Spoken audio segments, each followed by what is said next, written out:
The pain exploded in Nicholas Alderton's chest at 10:45 p.m., in the middle of a board meeting he had called because he didn't believe in normal business hours. It was a sharp, suffocating agony, as if an iron fist were squeezing the life from his heart. He gripped the edge of the polished mahogany table, a cold sweat instantly beading on his forehead. "Mr. Alderton?" someone asked, their voice sounding distant and distorted. He tried to respond, to issue a command, but no sound came out. The world tilted violently, the faces of his executives blurring into a kaleidoscope of panic. He was falling, and the last thing he registered before the darkness swallowed him whole was the look in their eyes. Not genuine concern for him, but a selfish fear of losing the man who signed their bonus checks.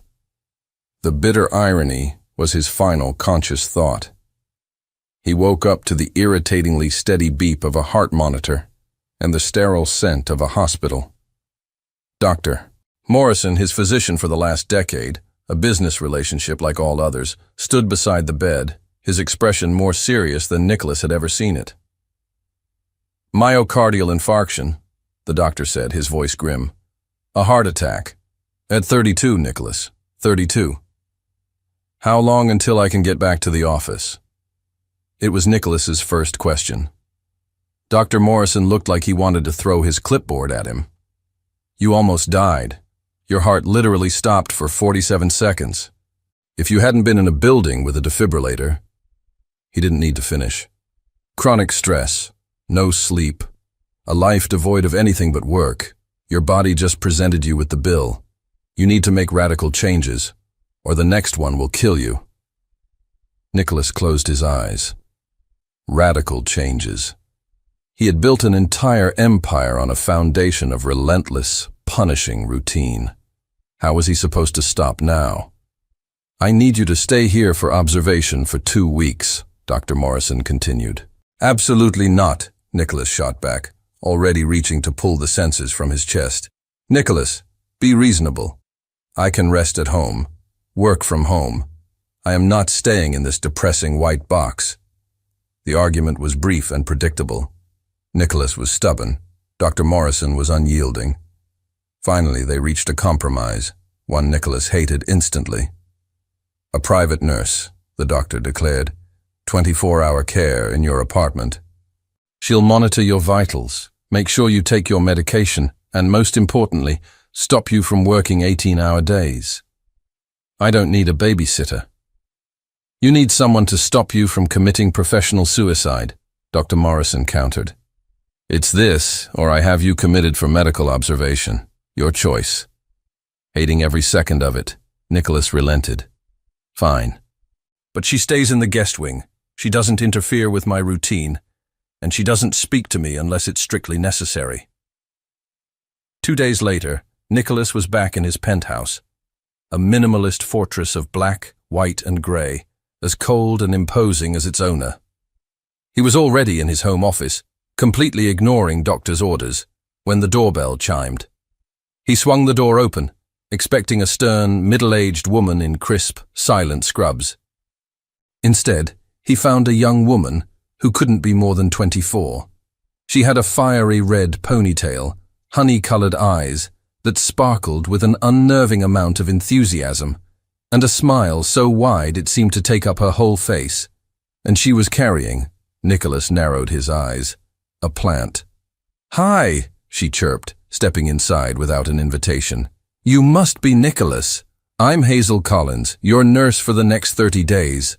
She was already talking a mile a minute. "Wow, your place is gorgeous, but a little sad, isn't it? No color. I brought you a succulent. They're great for indoor environments, and are you okay? You look a little pale." Nicholas stared at this woman, this girl, who had just invaded his sanctuary with her irritating energy and a ridiculous plant. "I am going to kill Dr. Morrison." "Rules," Nicholas said, his voice as sharp and cold as a scalpel. Hazel had just finished stashing her suitcase, a suitcase covered in puppy dog stickers of all things, in the guest room. "First," he began, ticking them off like a hostile CEO, "you do not speak to me unless it concerns my immediate health. Second, You do not touch or reorganize anything in my apartment. Third, you do not interfere with my work. And fourth, you maintain a professional distance. We are not friends. Understood? Hazel listened, that infuriatingly bright smile never leaving her face. When he finished, she tilted her head. No, she said simply. Nicholas blinked. I'm sorry? No, she repeated cheerfully. Those rules are ridiculous and completely counterproductive to your recovery. Social isolation worsens stress, and communication is key. And frankly, she took a step closer, and he instinctively took a step back. You need a friend, Mr. Alderton. You desperately need one. The first few days were a cold war. Nicholas tried to ignore her, to bury himself in spreadsheets and conference calls, to treat her as an annoying piece of furniture. But Hazel was impossible to ignore. She hummed while she made coffee, and her coffee was, inexplicably, far better than his own. She put colorful, handwritten sticky notes on his pill bottles. Take me at 9 a.m. The smiley face was a particular offense. She asked about his meetings, what he was eating, how much he'd slept. 4 hours, he answered curtly one morning. 4. Nicholas. She was already using his first name, without permission. Your heart needs to rest. My heart needs my company not to collapse while I'm sidelined, he retorted. Your company will survive, she said, her tone softening with a genuine concern that disarmed him. You, on the other hand, might not if you keep this up. No one spoke to him like that. No one cared enough to. The breaking point came one night when he was still in his office at 1 a.m. She appeared in the doorway, wearing flannel pajamas covered in a pattern of cartoon sheep that was so absurd he almost laughed. You promised, Dr. Morrison. I promised nothing. Nicholas. She walked in and sat in the chair opposite him, uninvited. Why do you do this to yourself? Do what? He asked, his voice tight with irritation. Work like the world will end if you stop for a second. Live in this beautiful but empty apartment. There are no photos, no personal touches. Well, there's one plant now. Nothing that says a human being actually lives here. He stiffened. That's none of your business. It is, she insisted gently, because loneliness is just as deadly as stress. And you, Nicholas Alderton, are the loneliest man I have ever met. The raw truth of her words hit him like a physical blow. He wanted to be angry, to throw her out. But something in her kind, honey-colored eyes, in her unwavering concern, cracked a wall inside him he hadn't known was there. You don't know me, he said. But the words sounded weak, even to his own ears. Then let me, she replied softly. And for the first time in a very, very long time, Nicholas considered it. It was 3 a.m. when a sound from the kitchen woke Nicholas. His heart gave a familiar panicked lurch, a phantom pain from the heart attack, before he remembered. Hazel. He found her in the sleek, dark kitchen, her fiery ponytail a messy halo under the soft under-cabinet lighting. She was making hot chocolate. Couldn't sleep, she explained with a small, sheepish smile. You? I never sleep well, he admitted, surprising himself with the honesty. He found himself sliding onto one of the bar stools at the kitchen island, a place he usually only used for signing documents. Since the heart attack? Or since always? She asked, her question casual but perceptive. He hesitated, then the words came, spilling into the quiet intimacy of the late-night kitchen. Since always. Since I was 12 and I'd wake up to the sound of my parents screaming at each other. And just like that, over 2 mugs of surprisingly good hot chocolate, the dam broke. He told her everything. He spoke of the constant bitter fighting, of slammed doors and broken plates and accusations that poisoned the air. He told her about the day he came home from school to find his mother's closet half empty. I was 12, he said, his voice low, devoid of emotion. She was just gone. No note, no goodbye. My father was in his study, drunk. He just looked at me and said, She chose her freedom over us. Then he went back to his paperwork.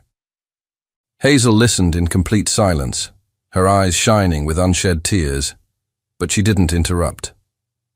My father, Robert, he raised me after that. If you can call it raising, Nicholas continued with a bitter laugh. He taught me that emotions are a liability, that love is an illusion women use to get money, that marriage is a prison. He turned his pain into a business lesson, and I was a very good student. So that's why you don't believe in love, Hazel said softly.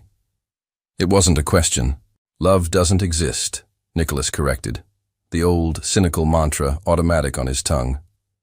There's convenience, physical attraction, maybe partnership. But romantic love? That's a fairy tale they sell to naive people. Hazel set her mug down on the counter and looked at him, her gaze so intense it startled him. You're wrong. Hazel, no, listen to me, she insisted, her voice firm but gentle. What your parents had wasn't love. It was toxic. It was resentment. It was two people who never should have been together trying to force something that wasn't there. But that isn't what love is. She leaned forward, her eyes pleading with him to understand. Love is a choice you make every day. It's caring for someone even when it's hard. It's vulnerability and partnership. It's finding that one person who sees you, really sees you, with all your flaws, and chooses to stay anyway. You're too young to be so naive, he said, but there was no bite in his words. And you're too young to be so cynical, she shot back. Your parents broke you, Nicholas, but broken doesn't mean irreparable.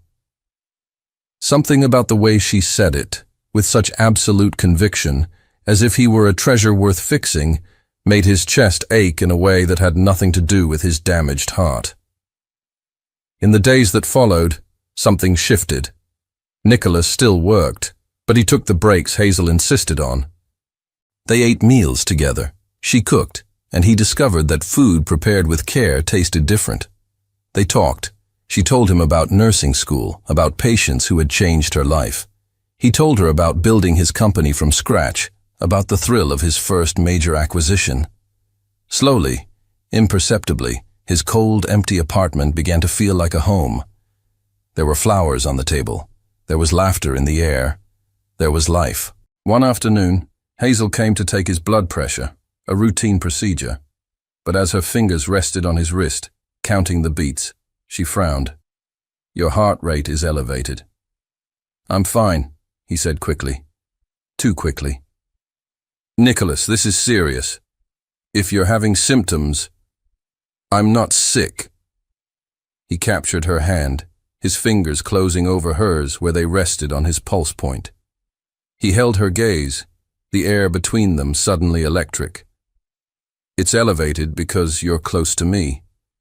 Her honey-colored eyes widened, the clinical moment shattered, replaced by something raw and undeniable. She was close, too close. She should have pulled away. She didn't. Hazel snatched her hand back as if she'd been burned. I need to check your medication schedule, she stammered, fleeing the living room with a speed that was anything but professional. Nicholas was left alone, his heart still hammering in his chest, not from a medical condition, but from her. For weeks, he had told himself this was just a professional arrangement, that the warmth he felt when she smiled was simple gratitude, that the ease he felt in her presence was just a side effect of his recovery. Lies, all of it. He was attracted to her in a way he hadn't allowed himself to be attracted to anyone in years, and it terrified him. The next few days were an awkward, clumsy dance of proximity and avoidance. Hazel tried to retreat back into a shell of professionalism, checking his vitals with a clinical efficiency, avoiding his gaze, and pulling away whenever they accidentally brushed past each other in the kitchen. Nicholas, for his part, tried to respect the boundary she was drawing, but he found himself constantly failing. He'd watch her when she wasn't looking, memorizing the way she bit her lip when she was concentrating on her notes, or the way she hummed softly to herself while she cooked. He even caught her talking to the plants she'd brought into his sterile apartment, encouraging them to grow. It was absurd, and yet it made him feel something dangerously close to fondness.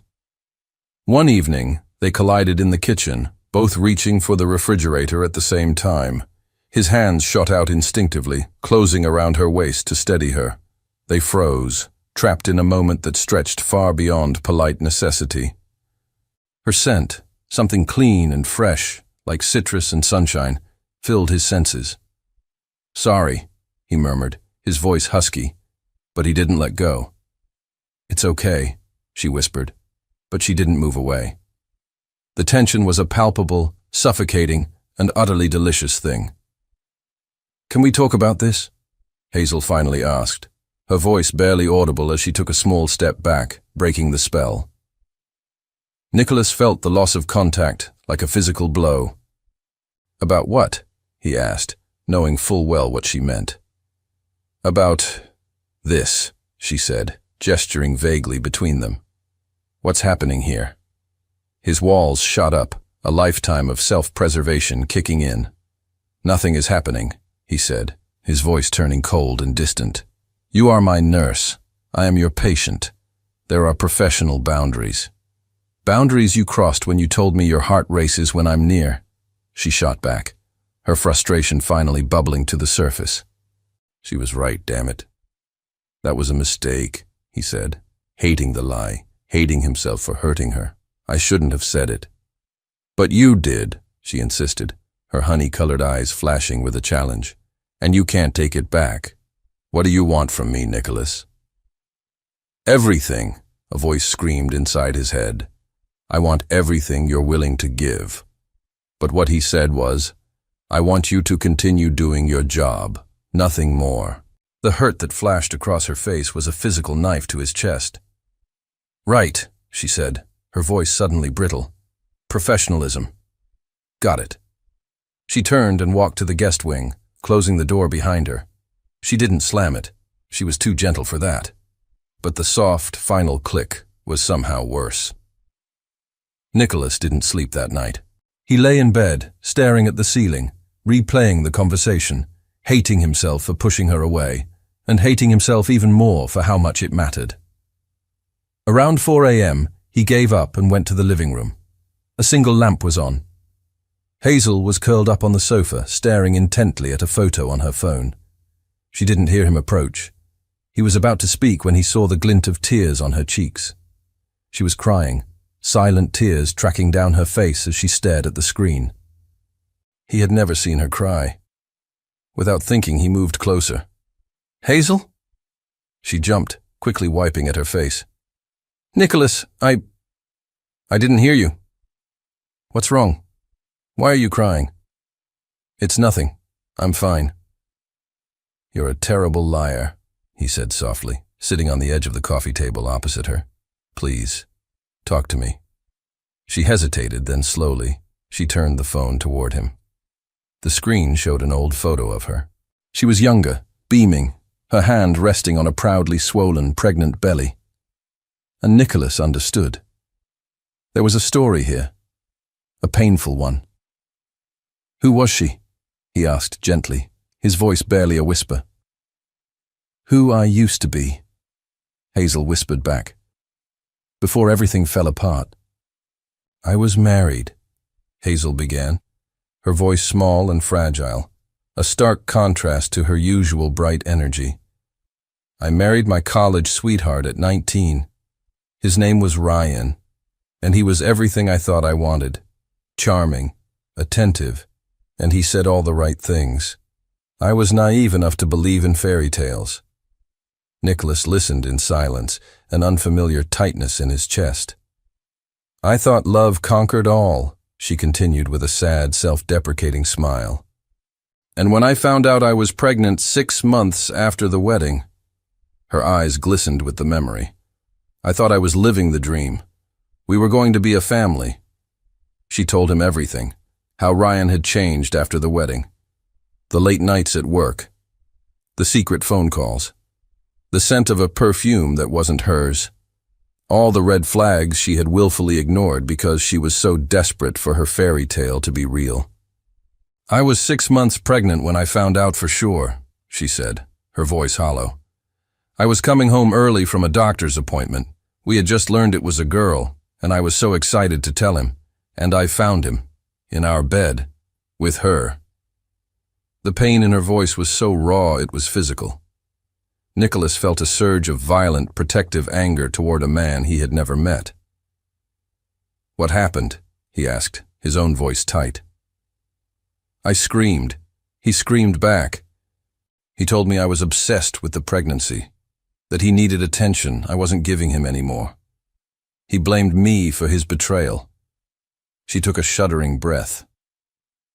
I got in my car and just drove, crying so hard I could barely see. And then the pain started, this horrible, cramping pain. She looked at him, her eyes empty. I went to the hospital. Placental abruption, they said, caused by extreme stress. They tried to save her, but she didn't need to finish. I lost my daughter that day, Hazel whispered into the silent pre-dawn apartment. Her name was going to be Sophie. I lost my marriage, my illusion of perfect love, and my baby, all in a single afternoon. I was 19 years old, and my world had ended. Nicholas was speechless. What could anyone possibly say to that? Hazel, I'm so sorry, I had no idea. No one does. I don't talk about it. She finally looked at him, her gaze clear despite the tears. But you deserve to know why I'm like this, why I still believe in love even after all that. How? Nicholas asked, the question genuine, his cynicism warring with his awe of her. How are you not the most bitter person on the planet? How can you still smile and care for people and believe in fairy tales after that? Hazel considered the question, a thoughtful look replacing the pain in her eyes. Because choosing to be bitter would be letting him win. It would mean letting that one awful day define the rest of my life. And I refuse. She reached out, her small hand covering his. Sophie was real. The love I had for her was real. And even though it ended in tragedy, it was worth it. She looked him straight in the eye. You think love is an illusion because your parents hurt you. I think love is a miracle because my daughter taught me it was possible, even for a short time. You're incredible, Nicholas said, his voice hoarse. Absolutely extraordinary. I'm broken, she corrected softly. But you said it yourself once.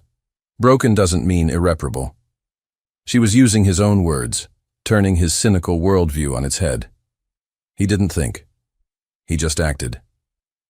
He pulled her into a hug, and after a second of resistance, she melted against him, her body shaking with years of repressed grief.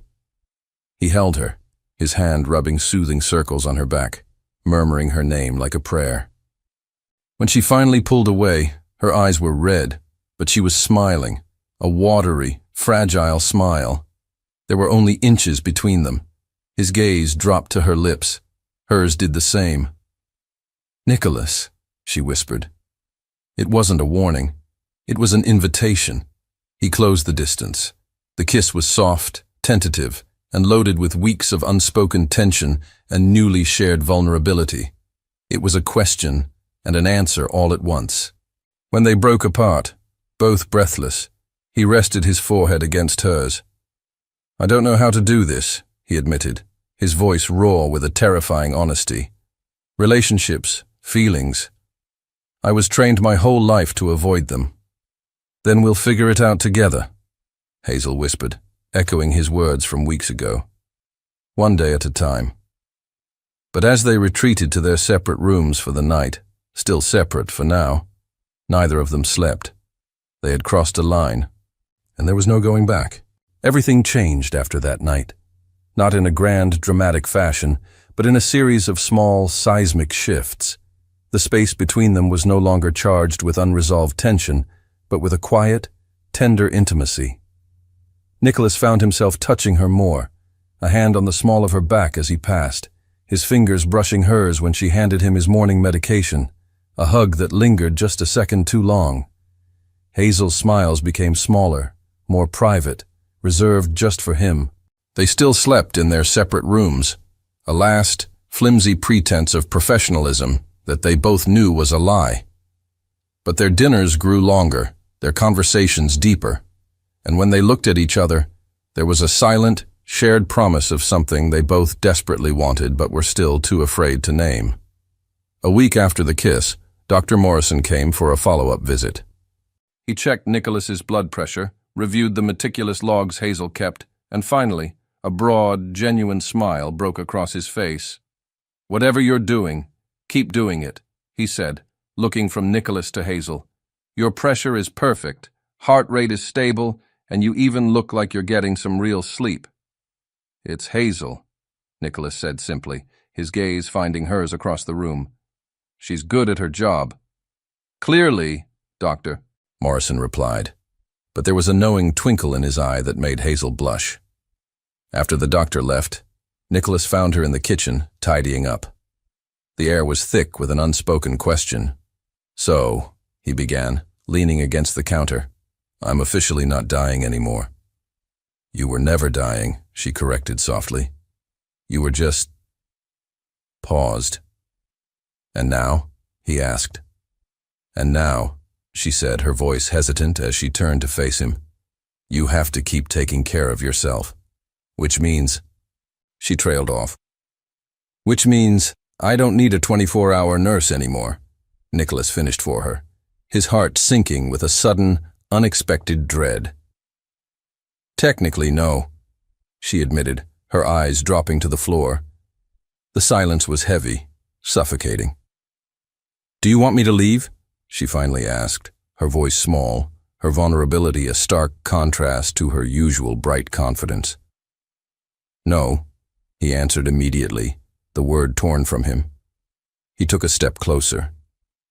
"But I can't ask you to stay on as my nurse when I don't need one. It would be..." "Selfish, unfair," she supplied. "Wrong," he finished. "Then ask me to stay as something else," she said, her voice suddenly bold, her eyes lifting to meet his. Nicholas stared at her, his mind racing. "As what?" "As the person you like having around," she said, her voice gaining strength with every word. "As the person who makes you laugh. As the person who is completely, terrifyingly, falling in love with you and doesn't want to go anywhere." The confession hung in the air between them, shimmering and brave. Nicholas felt like the wind had been knocked out of him. He wanted to run. Every cynical, self-protective instinct he had ever learned was screaming at him to retreat, to put the walls back up, to not risk the pain he knew love inevitably brought. But then he looked at her. Hazel, who had been betrayed in the worst way imaginable, who had lost a child, and who was still standing here choosing to believe in love, choosing to risk her heart on him. And he realized with a sudden, clarifying shame that he was the coward in the room. "I don't know if I can be what you need," he said, the admission raw and honest. "I don't know how to love someone. My father..." "Your father was wrong," she interrupted, her voice fierce. "About everything." She closed the distance between them, her presence a warm, steady flame. "Love isn't a weakness, Nicholas. It's the bravest thing you can do. And you don't have to be perfect at it. You just have to be willing to try." He didn't have a response. He only had an action. He pulled her to him and kissed her. Not the tentative, questioning kiss from before, but a deep, hungry, desperate kiss, filled with weeks of repressed desire and a terrifying, exhilarating hope. When they finally broke apart, he whispered against her lips, "Stay. Not as my nurse. Not as a guest. Just stay with me. For real." "Yes," she breathed, her answer immediate and absolute. That night, for the first time, they didn't retreat to their separate rooms. And as Nicholas fell asleep with Hazel curled in his arms, her soft breathing a steady rhythm against his chest, he had a startling thought. Maybe love isn't an illusion. Maybe it's this. But the next morning, reality came crashing in with a phone call. It was Jennifer, his assistant. "Mr. Alderton, your father is on his way up. He insisted on seeing you. He said it was urgent." Nicholas went rigid. Robert. Of course. The man hadn't shown his face in months, and he chose now. "Tell him I'm busy." "I tried, sir," Jennifer said, her voice strained. "He's already in the elevator." Nicholas hung up, a cold knot of dread tightening in his stomach. Hazel saw the change in him instantly. "What is it?" "My father," he said, his voice grim. "He's coming here." "It's okay," she said, squeezing his hand. "I'm here." But when the doorbell chimed 20 minutes later, and Nicholas opened it to reveal Robert Alderton, a man who was an older, colder, harder version of himself, Hazel knew with a sickening certainty that it was not going to be okay at all. "Father," Nicholas said, his voice a carefully constructed wall of neutrality. Robert Alderton swept into the apartment without an invitation, his sharp, critical eyes scanning the space.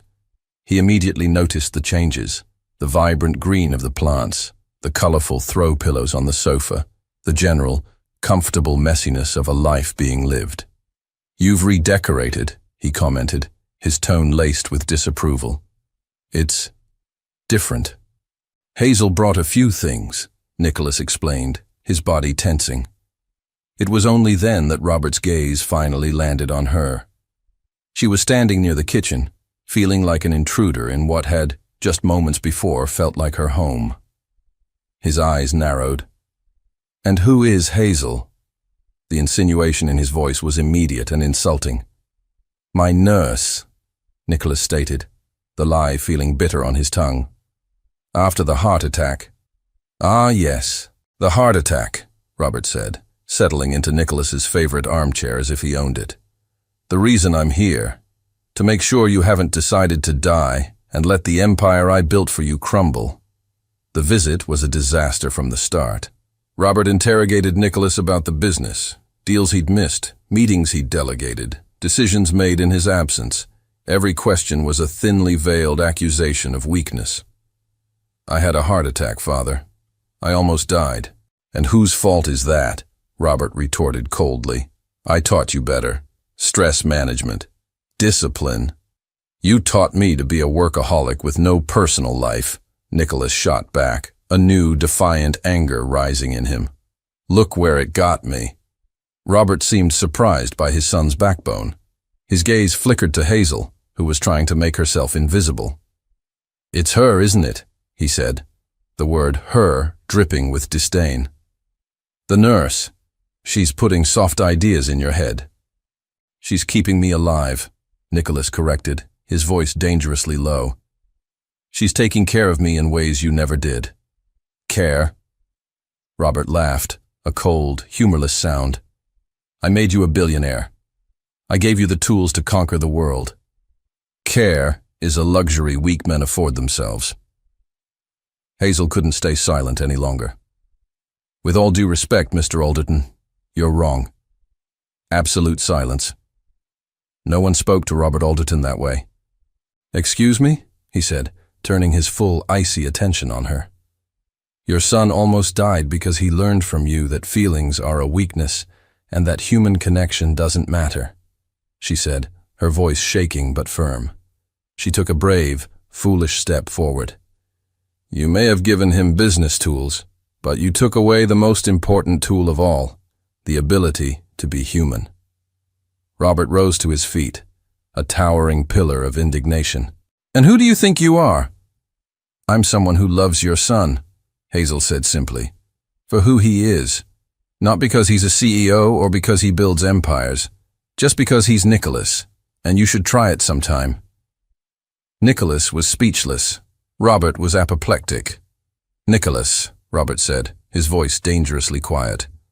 "A word, in private." They disappeared into the office.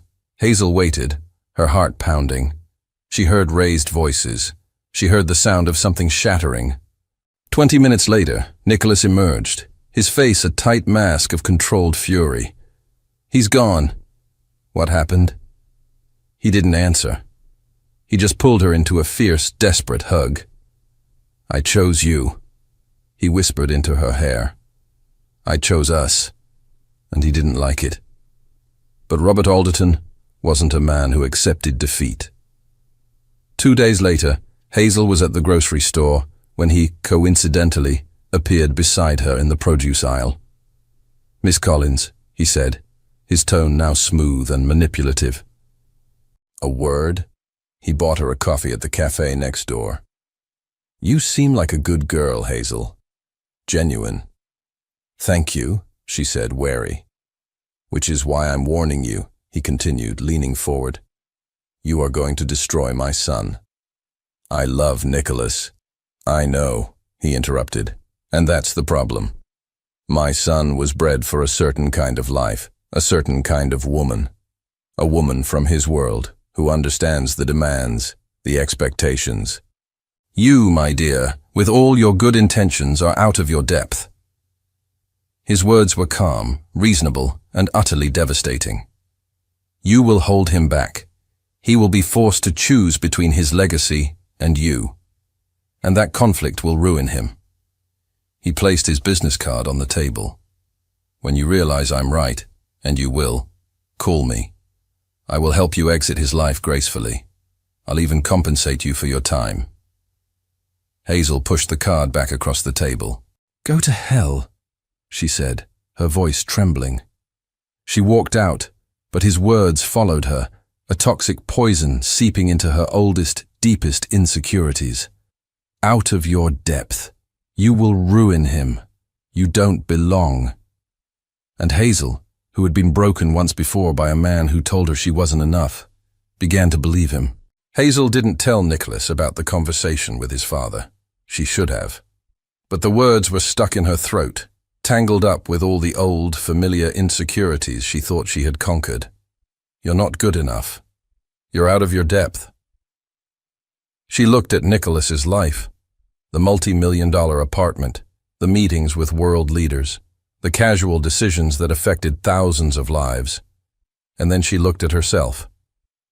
A 24-year-old nurse with a messy past and an uncertain future. For the first time since she'd fallen in love with him, she truly questioned if Robert was right. In the days that followed, a subtle distance grew between them. It wasn't obvious. She still smiled. She still cared for him. She still slept in his arms at night. But her smiles didn't quite reach her eyes anymore. Her touch was hesitant. Nicholas noticed immediately. "Is everything okay?" he asked one evening as they ate dinner. "Of course," she lied, forcing a brightness she didn't feel. "Just tired." But it wasn't fatigue. It was fear. Fear that she was an imposter in his life. Fear that she was a liability he would eventually come to resent. Fear that her love, which felt so pure and real, wasn't enough to bridge the chasm between their worlds. She started noticing things she had previously ignored. The skeptical way Nicholas's few friends looked at her, the polite but cold efficiency of his assistant, Jennifer. A tabloid headline showing Nicholas at a charity gala months ago, his arm around a stunning, elegant woman who was clearly, effortlessly, from his world. The breaking point came in the form of an invitation. Nicholas had to attend a major philanthropic gala, his first public appearance since the heart attack.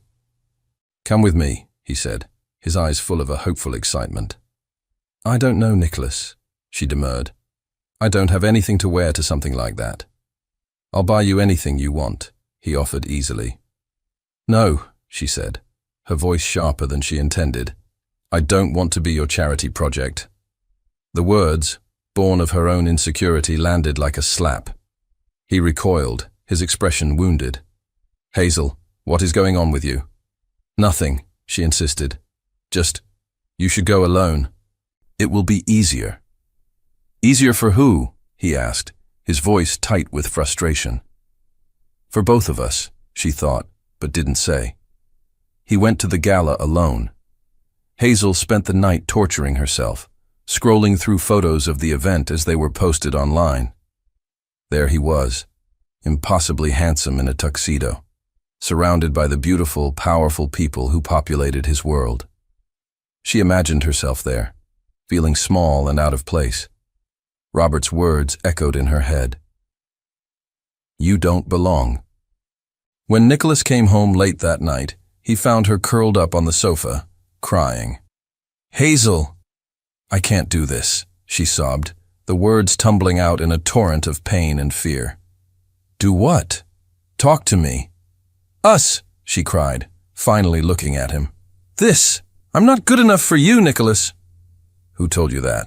He asked, his voice dangerously quiet, though he already knew the answer. It was my father. He got to you, didn't he? Her silence was all the confirmation he needed. In a rare display of uncontrolled emotion, Nicholas slammed his fist against the wall, the sharp crack echoing in the silent room. That son of a... He's not wrong, she whispered, her voice breaking. Nicholas, look at your life. Now look at me. We don't make sense. We make perfect sense, he insisted, kneeling in front of her. I'll hold you back. You'll have to choose between me and your world, and eventually you'll grow to hate me for it. Never. I've been here before, she cried, standing now, her own history pouring out of her. I've been the girl who wasn't enough. Ryan told me. His mother told me. And now your father is telling me. And maybe, her voice cracked, maybe they're all right. Hazel, please. I need time, she said, backing away. I need to think. She fled to the guest room, a room they hadn't used in weeks, and locked the door. Nicholas stood outside, his forehead pressed against the cool wood. Don't let him win, he pleaded, his voice rough with desperation. Don't let his fear and my past destroy what we have. But inside the room, Hazel was already making a decision that she believed, with all her broken heart, was the only way to save the man she loved. It was a decision that would shatter them both. She took out a piece of paper and began to write. Dear Nicholas. Nicholas woke at dawn with a cold, heavy dread in the pit of his stomach. He'd barely slept, his mind replaying Hazel's heartbroken words. When he saw the guest room door standing open, a sliver of hope flickered within him. But the bed was perfectly made. Her suitcase was gone. Panic, sharp and absolute, seized him. Hazel! He called out, his voice echoing in the suddenly vast, empty apartment. He raced through the rooms, kitchen, living room, her bathroom.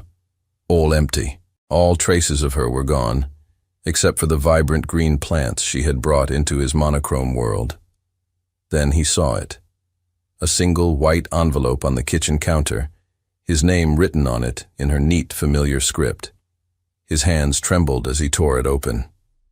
Dear Nicholas, if you're reading this, I'm already gone.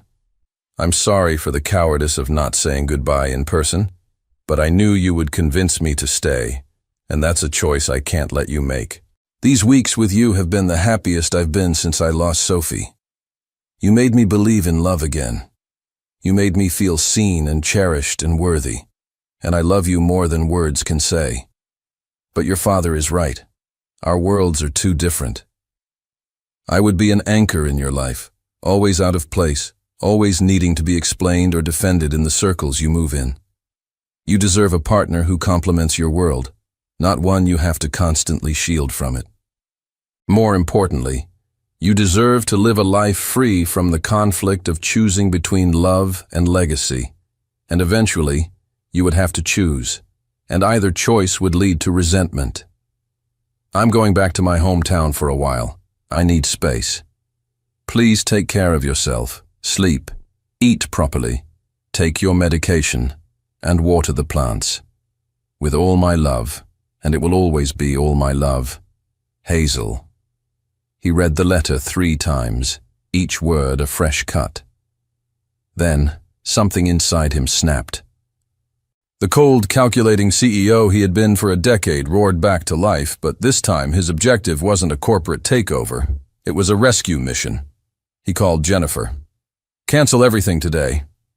But Mr. Alderton, the board meeting, everything. He paused, a frantic edge to his voice.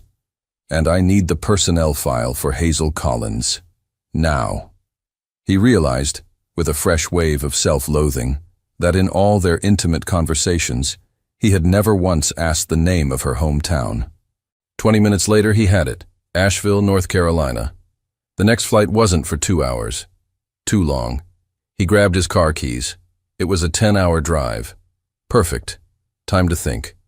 Time to figure out how to save the only thing in his life that had ever truly mattered. An hour into the drive, he did something he had sworn he would never do again. He called his father. "I have something to say, and you are going to listen," Nicholas said, cutting off Robert's surprised greeting. "You were wrong. About everything. About love being a weakness. About emotions being a luxury, and most of all, about Hazel not being good enough." He took a deep, steadying breath. "Hazel is the best person I have ever met. She saved me, not just from the heart attack, but from the empty, meaningless life you taught me to build. And if you can't see that, if you can't accept that I am choosing love over your bitter, lonely legacy, then you don't have to be my father anymore." "Nicholas, I will always love you. You're my father," he said, his voice cracking. "But I will not let your cynicism destroy my one chance at happiness. It's either Hazel, or it's no one." He hung up before Robert could reply. And for the first time in his life, he felt truly, completely free. He arrived in Asheville at 9 p.m., exhausted but wired with a singular purpose. The GPS led him to a modest, charming suburban house that was a world away from his Manhattan penthouse. The lights were on. He parked across the street, his heart hammering against his ribs. He saw her silhouette in the window, talking to an older woman. Even from a distance, he could see the slump in her shoulders, the sadness in her posture. He got out of the car and walked up the path. He knocked on the door. It was opened by an older woman with kind, tired eyes that were so much like Hazel's. "Can I help you?" "I'm Nicholas Alderton," he said, his voice hoarse from the long drive. "I'm looking for Hazel." Recognition and a hint of disapproval crossed the woman's face. "You, the rich one." "I'm the man who loves your daughter," he corrected, "and I just drove 10 hours to tell her that." The woman studied him for a long moment, then turned and called into the house. "Hazel, there's someone here for you." He heard footsteps, and then she was there, standing in the doorway. Her face was pale, her eyes red and swollen from crying. When she saw him, she froze, her expression a mixture of shock and disbelief. "Nicholas, what are you—" "We need to talk," he said, his voice raw with exhaustion and determination. "Now." "You shouldn't be here," Hazel whispered. But the words lacked conviction. She stood frozen on the porch, a ghost in her own home. "I read your letter," Nicholas said, stepping out of the car's headlights and into the dim glow of the porch light. "Then you understand why I understand that you're wrong." He cut her off, his voice firm. "Completely, utterly wrong." As if on cue, a low rumble of thunder rolled across the sky. A fat drop of rain hit the pavement, then another. Within seconds, a summer storm had broken, the thick, warm drops soaking them instantly. Neither of them moved. "Hazel, my father convinced you that you're not enough for my world," he began, his voice rising to be heard over the downpour. "But he's the one who isn't enough. He wasn't enough as a father when my mother left. He wasn't there when I had a heart attack. He has spent his entire life teaching me the wrong lessons, and I was a fool for believing him." The rain plastered his hair to his forehead, dripping from his chin, but he didn't seem to notice. "You said you'd be an obstacle, that our worlds don't fit. But Hazel—" He took a step closer. "You are my world. For the first time in my life, I haven't just been existing. I've been living. I've been laughing. I've been feeling.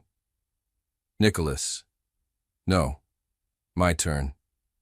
He closed the remaining distance, taking her cold hands in his. "You're afraid because Ryan made you feel worthless. Because my father reinforced that lie. But I've been with the suitable women, Hazel. The ones from my world, with the right pedigrees and the right last names. And you know what they all had in common? She shook her head, mesmerized. Not a single one of them ever made me feel half of what I feel with you. Not one of them ever truly saw me.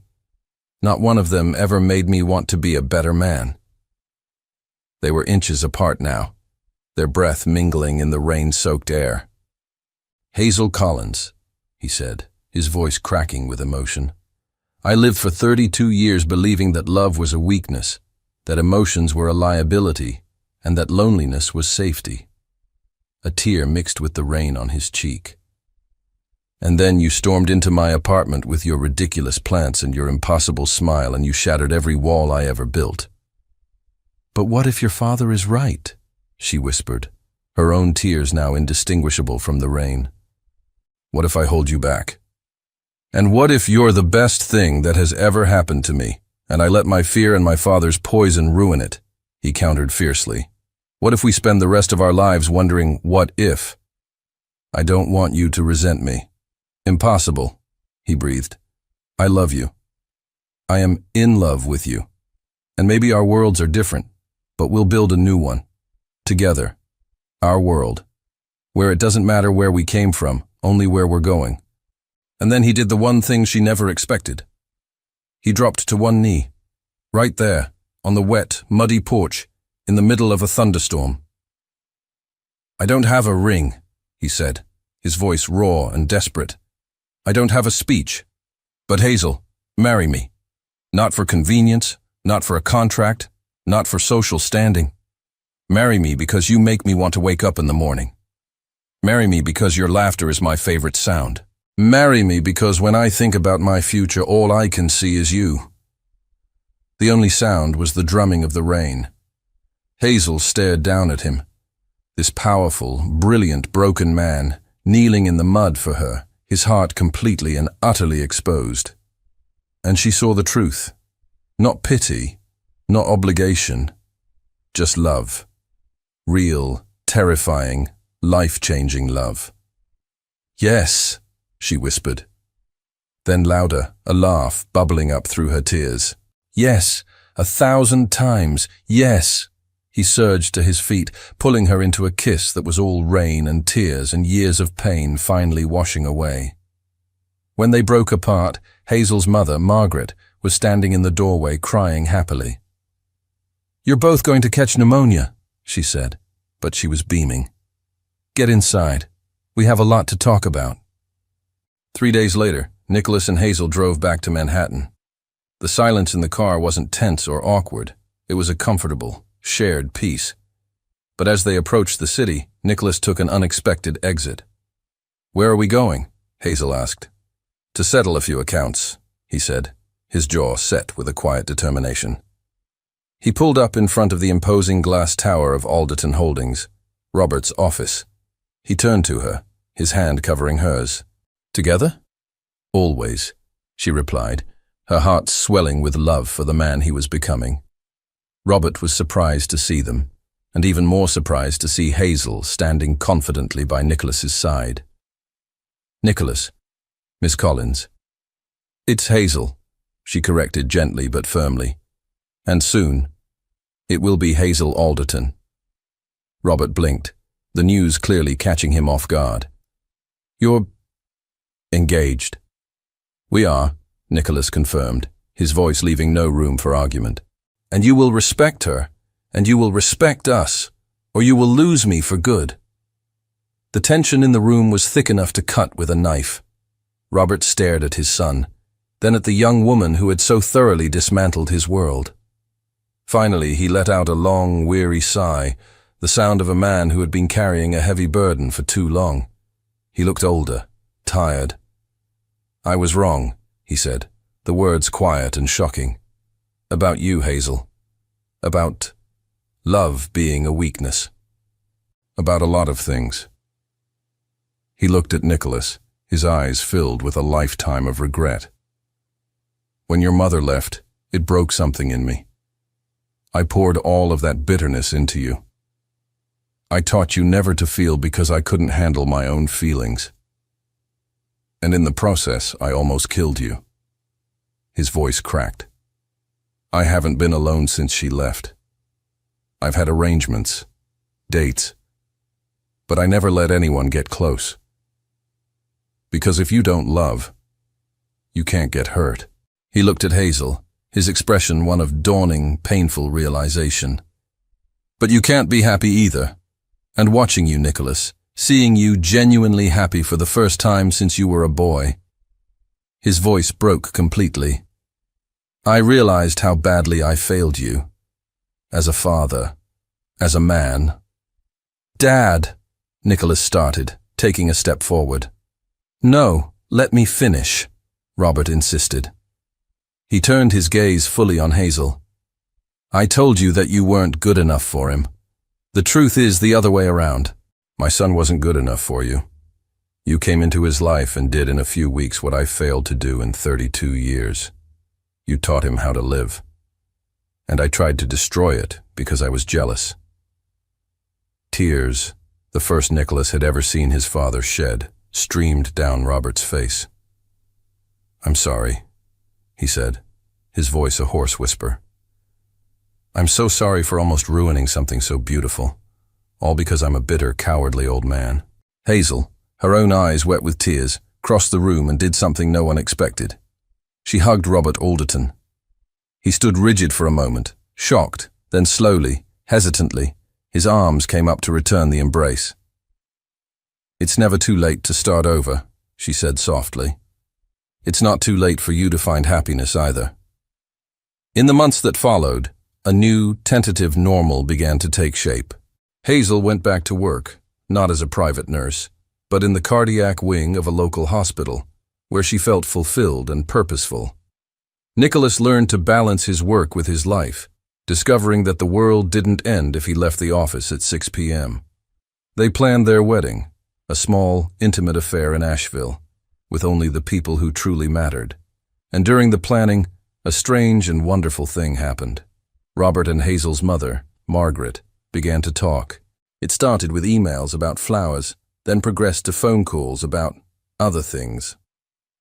"I think your father is flirting with my mother," Hazel said one night, half amused, half horrified. Nicholas pulled her into his lap, a slow smile spreading across his face.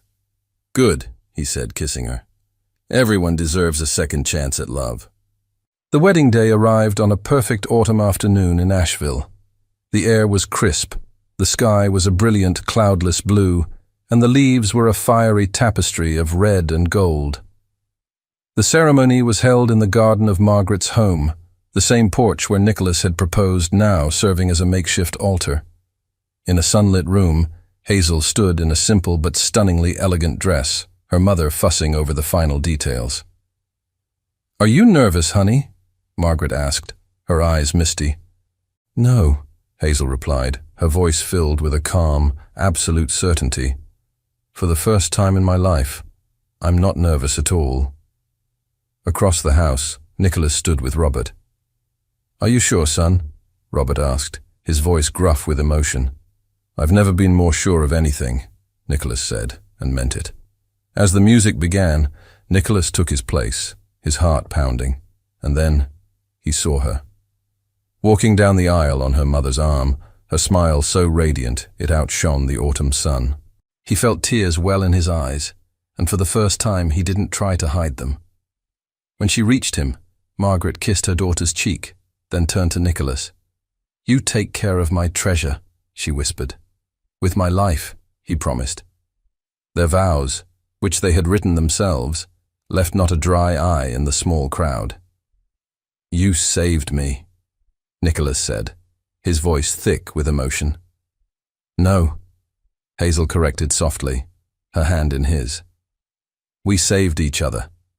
And when the officiant finally said, "You may kiss the bride," the kiss was met with cheers and happy tears. It was perfect. Later, at the small, intimate reception, Hazel slipped away for a moment.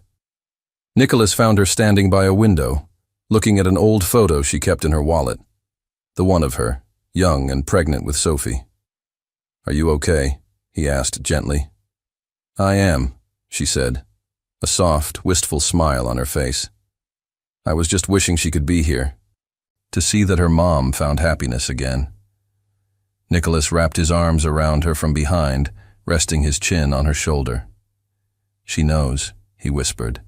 Wherever she is, she knows, and she's so proud of you. He paused. Then his hands moved to rest protectively on her stomach. And she knows she's going to be a big sister. It took a second for his words to register. Hazel turned in his arms, her eyes wide with disbelief. What? Nicholas, I'm not... You are, he said, his smile the brightest she had ever seen. I found the pregnancy test in the trash this morning. I was waiting for the right moment to tell you I knew. She stared at him, speechless. Then a joyous, disbelieving laugh bubbled up from her chest. We're having a baby. We're having a baby, he confirmed, his voice filled with a love so profound it was boundless. He pulled her into a kiss filled with all the promises of their new beginning.